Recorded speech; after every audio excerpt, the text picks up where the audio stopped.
Hey y'all, welcome back to my new channel, Storytime with your girl, Noluh darling.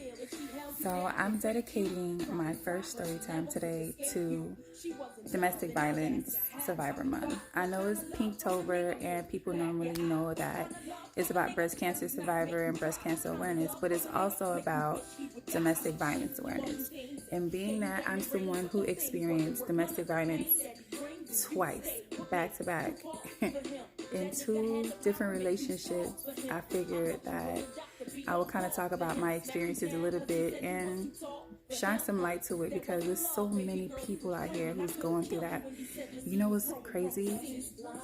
I realized that men go through it as well. And men think that just because they are a man, they shouldn't talk about it, or they should just man up and take it because he's a man. But somebody putting their hands on you is not okay, regardless if you're a man who's getting abused by your wife or your girlfriend and vice versa. I had a conversation with a friend last night who told me how he went 2 years in his relationship and she would constantly black his eye or punch him in his mouth and stuff like that when she was upset, and she would just be nonchalant about it, like, oh, it's just dry blood, you'll get over it. And I'm like, damn, that's crazy. And our stories were similar because I went through a relationship too where I was with my ex for 2 years and I didn't expect it. It caught me completely off guard. I did not know that he was an abusive man, and I think what kind of blew me about him was both his parents is pastors, and you think that growing up in a household with two pastors, you'd be the perfect person, but it's the complete opposite. And I stayed. Everybody always stayed. Everyone always says, why didn't you leave the first time? Why didn't you leave the second time? I'm like, it's easier said than done because here I go, uprooting my entire life to move to a whole new state to be with this man. And he had that pimp mentality. I know a pimp mentality is, he found him a chick, who he think he can like mind fuck, and he love her early and praise her and shower her with things, and then when he get her right where he need her to be at, where she's like soft as a pulp, when you squeeze in a lemon or an orange, you get it real soft and pulpy and shit, and then you can manipulate it, you can squeeze all the juices out of it. He did that to me, and then when he got me to the point where he knew I wasn't ever gonna leave him, that's when the abuse started. And I was like, damn, like, I love him. But I love him. I used to be one of those women who was like, I wish a nigga would. I would never stay with a man who put his hands on me. I would never, da da da da. Granted, yes, I fought back. But still, I didn't even think that I was a battered woman, because I'm like, no, I fight back. Battered women are the ones who don't fight back. Battered women are the ones who, she breathed wrong, he hit her. Battered women are the ones who, if the food ain't seasoned properly, he hit her ass. Battered women are the ones who need permission to do things, like she's his slave, like she's under lock and key, she can't stick and move, can't make her own money. That wasn't me. I was working, I was making money. We had great days, amazing days. We went to church together, we laughed together, we prayed together. We did everything together that you're supposed to do in a relationship. But sometimes when we get into it and he get real pissed off, he's slapping me or grabbing me to the point where he cut me, or he'll dig his nails into my skin to where we'll get into it so bad and my blood is smeared all over the walls. But I didn't have a busted eye, I didn't have busted lips, so I'm like, I ain't no battered woman, we just go through it. But that was me making excuses for him. Yes, you were a battered woman. Yes, you were in a crazy domestic violence relationship because this nigga was off his rocker. Crazy, narcissistic, manipulative. Sometimes made me feel like it was my fault, or if I didn't say this or say that, it wouldn't happen. Hell, sometimes like some stuff will happen and I'll be like, oh, because you said A, B, C, and X, Y, Z, and da da da, and he'll convince me that I didn't say that, you said that. I didn't say that, that's what you heard. And I'm like, damn, did I make that up? And I started to realize, no, that's what a narcissistic person do. They manipulate you and twist shit around to make you feel like you did it or you were the cause of that. Didn't happen, you made that shit up. And the last time this man put his hands on me, he was facing damn near 10 years in prison because he tried to do me in. He tried to do me in. We lived on the 16th floor. I remember him trying to throw me out the window. And all of it was over me wanting to better myself and move out. And I was having weight loss surgery like 2 months after the incident. And he was getting just mad and angrier the more he realized that I was leaving. Like, we're not gonna do this. Like, we're not gonna have this back and forth all the time, and you're not gonna continue putting your hands on me and stuff like that.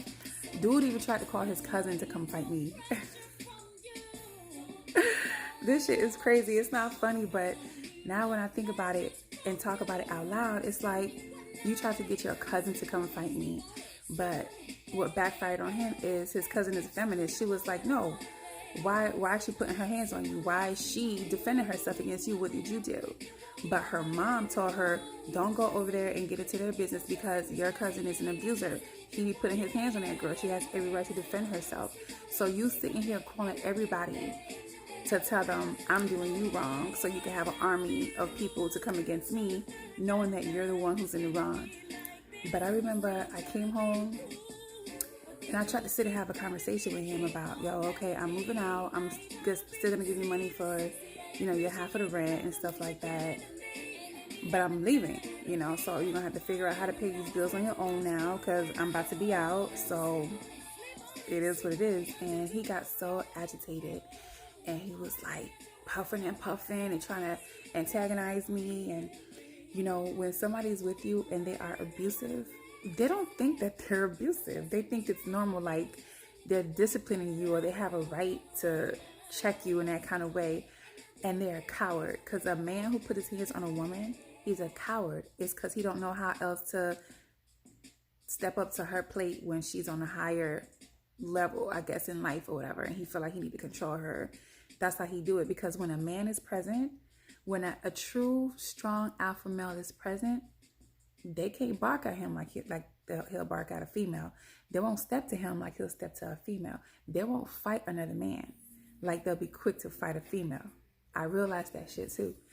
But all I want to do was have a conversation about it. And he was not having it. And I remember he tried to push my buttons like he normally could. But I no longer care for you. The love is not as strong as it was. So guess what? I'm going to laugh at you now. You're not going to push my buttons. You're not going to get that kind of energy out of me. And he tried everything he could that night to get me to get all riled up. And I didn't. So the only thing he was able to do was what he knew how to do. I remember he sat there. He started cursing at me. He's in my face yelling. And I'm just smiling and laughing at him. And I know he felt, I don't even know how he felt in that moment because he couldn't get to me. So the only thing he could do to get to me was punch me in my face.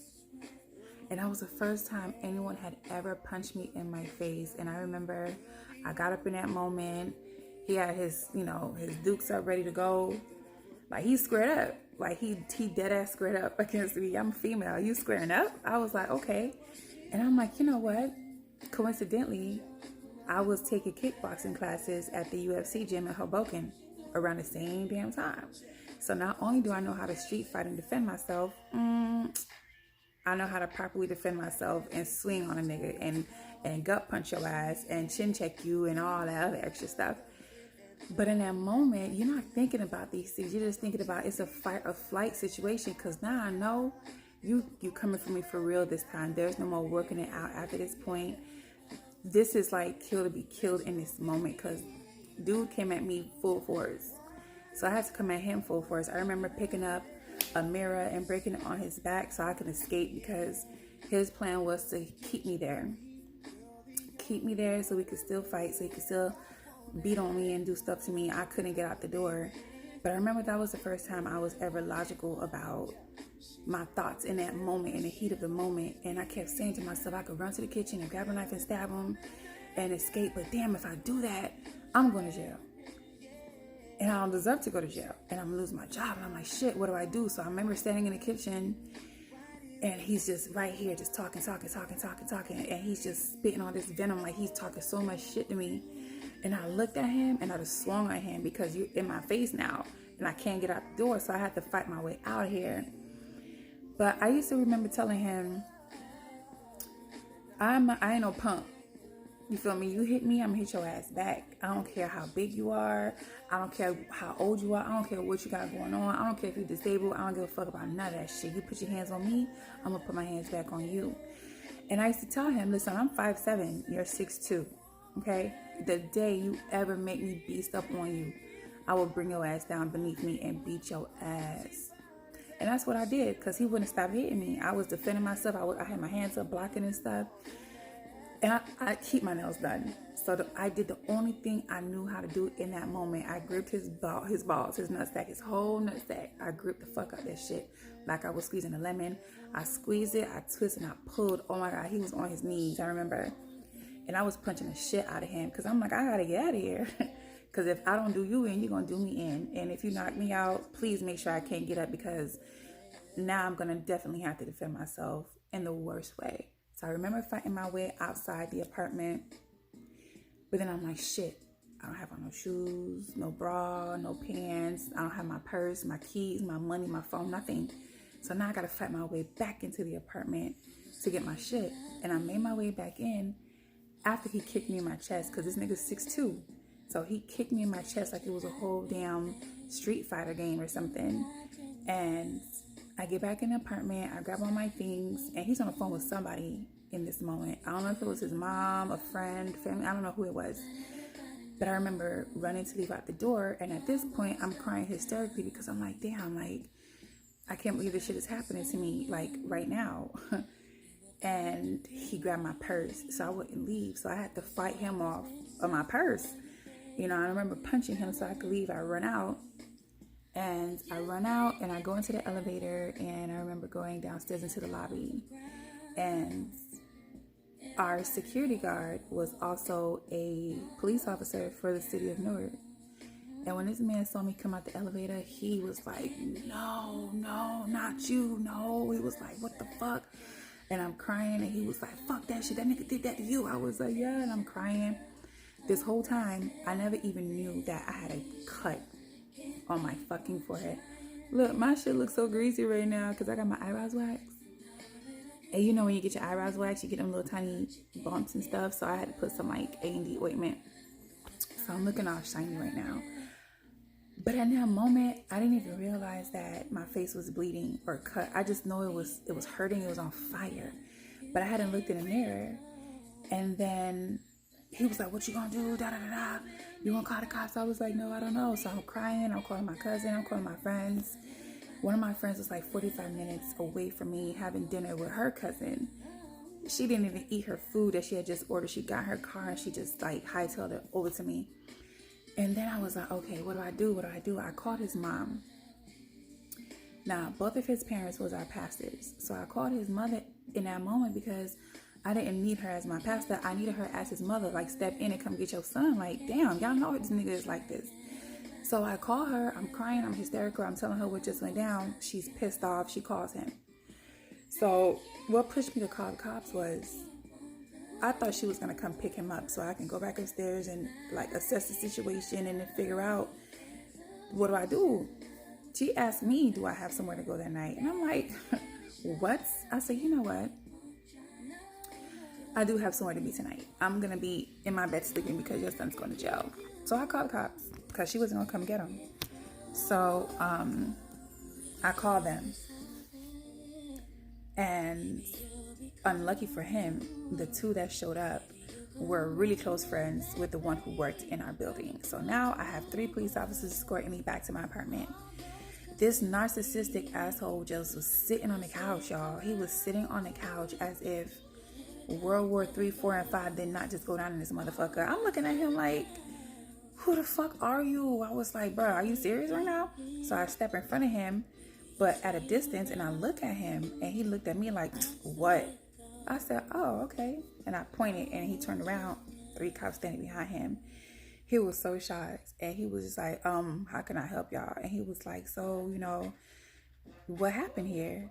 And so he was like, we got into a disagreement, and we got into a fight. He was like, no. He was like, he asked him to stand up. He was like, for what?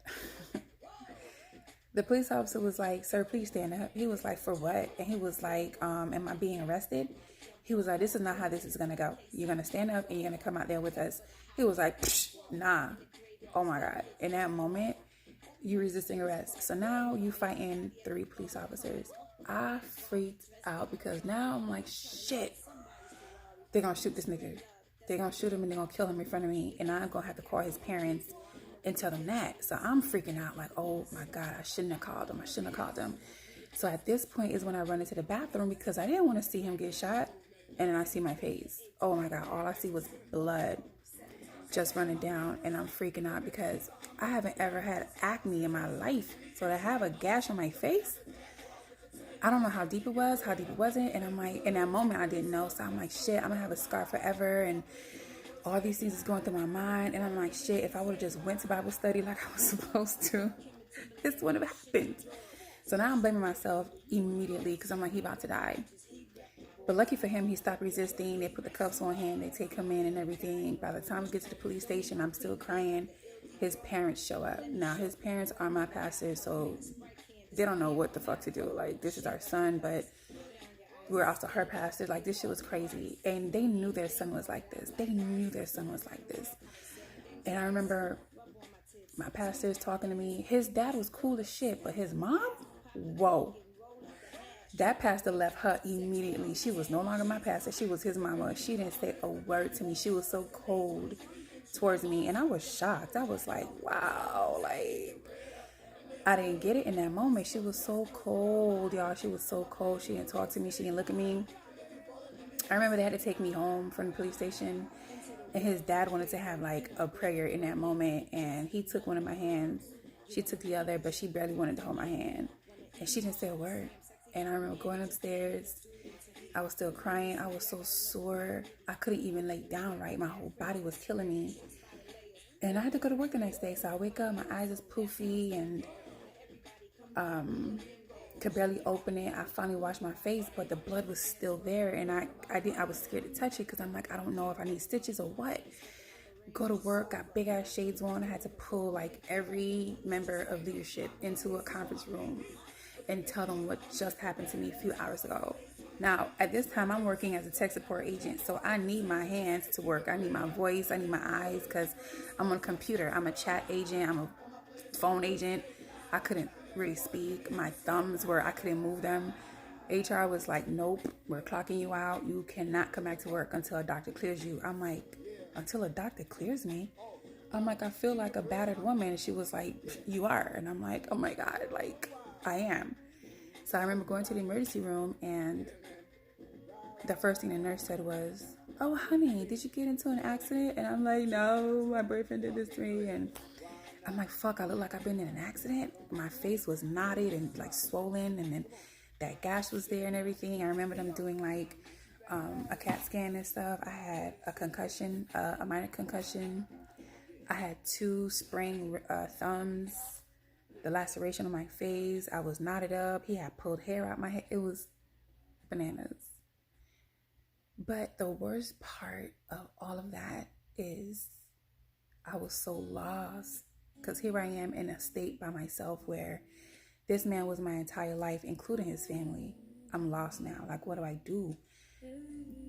Do I forgive him after this shit? Like, what happens after this? Because I've never been through that ordeal before so severely, and I'm confused. And even though I eventually got over it later on, because I ended up having weight loss surgery like 2 months later, I was so fucked up emotionally, mentally, spiritually, physically. Like, I was so lost.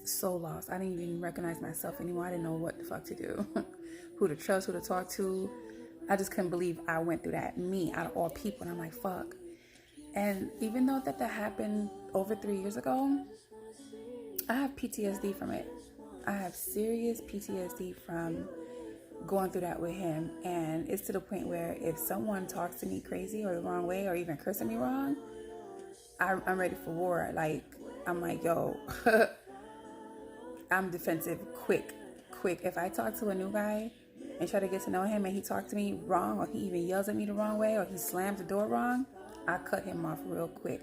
You will not get the opportunity to ever try me like that. my anxiety, I never had anxiety before, but now I have serious anxiety, and I went through a depression state because I had to keep asking myself, like, how did it turn like that? How did it go from this man loving me as much as he loved me to now we're like complete strangers with memories because of what you did to me? How could you bring yourself to do that to me out of everybody? And I used to blame myself a lot. I took accountability for my part that I played in staying. I should have left, but it's easier said than done. So I was scared to talk about it for a while because I'm like, damn, because I still had to ask myself, did this shit really happen to me? And it did. I even have the picture of what my face looked like, and I was going to attach it to this story time, but I was like, you know what? Ooh, let me read these statistics real quick. It is domestic violence statistics. It says 20 people per minute are physically abused by an intimate partner. 20,000 phone calls placed to domestic violence hotlines daily. I didn't even know there was a hotline. Like, that's why I was like, I ain't no battered woman. I don't need to go to a shelter, and I didn't even know these things. It says 1 in 3 women and 1 in 4 men have been victims. 1 in 4 men. So you see 4 men standing there. One of them is being physically abused or abused, period, by their girlfriend or their wife. It says intimate partner violence accounts for 15% of all violent crimes. Women between the ages of 18 through 24 are most commonly abused, but that's not true because I'm 36. This happened when I was 33? 33. But it had been happening, before that. But I feel like I'm lucky because we live on the 16th floor. He tried to throw me out the window, so I almost didn't make it. That was almost my expiration date, and my whole family is here in Florida and wouldn't have known if somebody would have to call them to tell them that y'all gonna have to come bury her. I think about stuff like that too, because the victim of domestic violence is not the only victim, and the person who's the abuser, your family is victims as well, because now they're gonna have to deal with whatever the consequences are for your actions. This nigga, his bond was $20,000. His family had to figure out how to get him out because I wasn't doing it. I remember my cousin was so mad about what happened that she put him on blast on social media, right on Facebook. She took a picture of him and put it in a meme about domestic violence, and people were threatening her and stuff like that, and they were calling her a liar. So I was like, they're calling her liar, and it was like, oh well, women was like, oh well, she always provoking him, and what did she do to da da da da. I was like, are you fucking kidding me? And the women who was saying that shit were women who he was talking to, who he was feeding lies to, because she tagged that meme on every other picture of his on his Facebook. So many people were seeing this picture.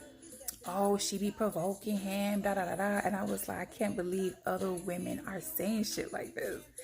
So it pissed me off so bad that I took a screenshot of his mugshot, and we posted that shit on Facebook. I was like, how you like them fucking apples, talking about I'm lying and shit. Oh my God, it was crazy. That was the worst time of my life.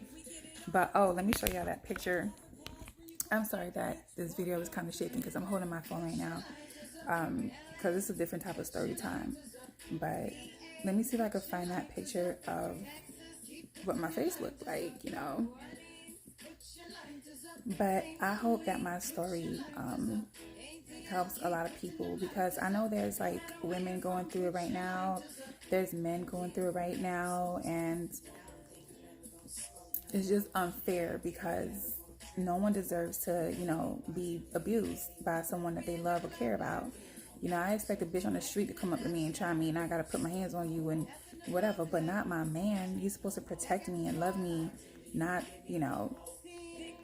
do that to me. I can't find it right now, but anyways, I just wanted to, get on here and share that story, and hopefully my testimony helps somebody and you gain the strength to leave and walk out and just seek help and talk to somebody. And I don't know. I had people to talk to about it, but when you're not ready to leave, you stay quiet because you're not ready to go. And if you let people know what you're going through, you know, now you have all these people who's against your man, your lady, and you're like, now you look stupid because you don't let everybody know what happened when you were pissed off.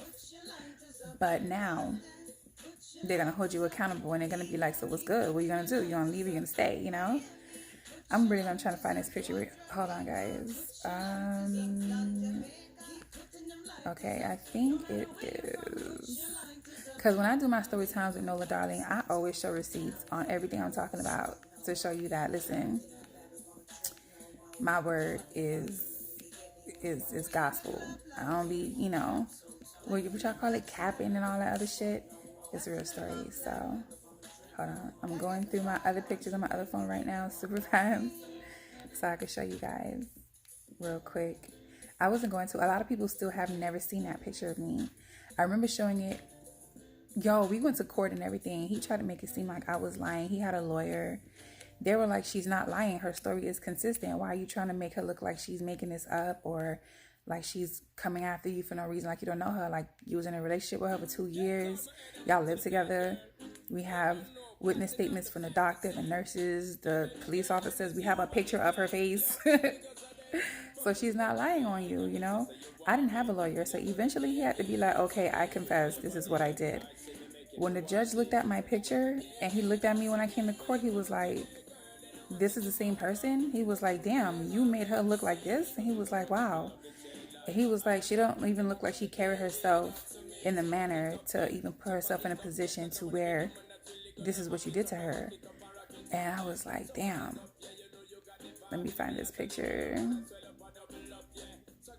I didn't know it was this deep in my pictures. Jeez. I'm sorry, you guys. Hold on. I'm looking right now. Wow. Where is this picture?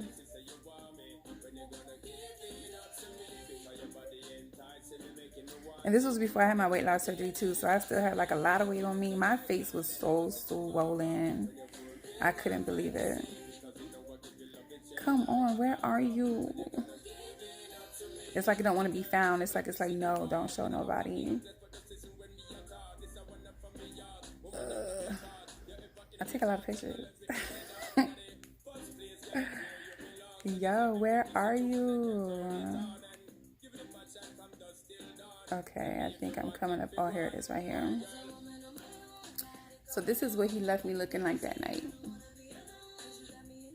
Oh, you can see my ring light shining. This is what he had me looking at that night. And every time I look at it, I'm like, I don't even recognize this girl. I don't recognize this girl. Yeah.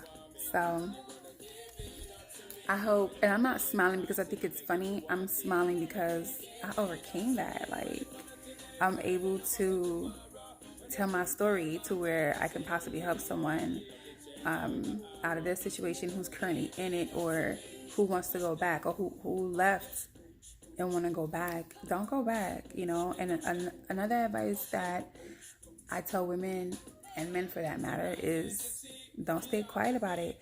Because when we're in a relationship and we're happy, we're so boastful. We're on Facebook and Instagram, and we're sharing, oh, he bought me this and he bought me that. I love my man, and whoopty.